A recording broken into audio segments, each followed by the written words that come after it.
Speaker గారితో సవినయంగా మనవి చేసేది ఏంటంటే సభ నడుపుతున్న తీరు పట్ల నా తీవ్ర ఆవేదన వ్యక్తం చేస్తా ఉన్నా. ఫస్ట్ క్వశ్చన్లో నేను చెయ్యెత్తితే మీరు సిగ్నేటరీ కాదు, మీకు మైక్ ఇవ్వమన్నారు.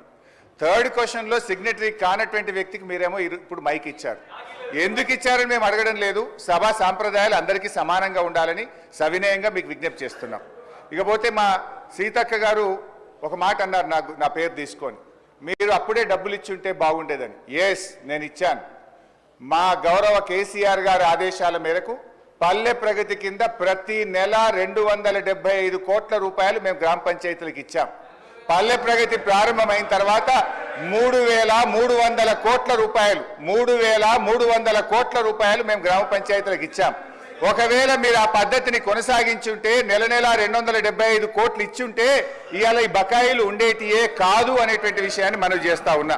ఇవాళ కాంగ్రెస్ పార్టీ ఈ సర్పంచుల పాలిట, పేద కాంట్రాక్టర్లు, ఎంపీటీసీలు, జెడ్పీటీసీల పాలిట ఈ హస్తం గుర్తు భస్మాసుర హస్తమై కూర్చున్నది. ఇవాళ వాళ్ళ ఉసురు పోసుకుంటున్నారు. సో దయచేసి మంత్రి గారిని నేను స్పష్టంగా అడిగా, సంవత్సర కాలంలో మీరు క్లియర్ చేయలేదు. ఒక్క నవంబర్లో బడా కాంట్రాక్టర్లకు 1,200 ఇచ్చారు. అందులో సగం ఇస్తే సర్పంచ్ల బిల్లులు క్లియర్ అవుతుండే. ఎప్పట్లోకి ఇస్తారో స్పష్టంగా చెప్పండి అంటే త్వరలో ఇస్తాం, చూస్తాం, చేస్తామన్నారు.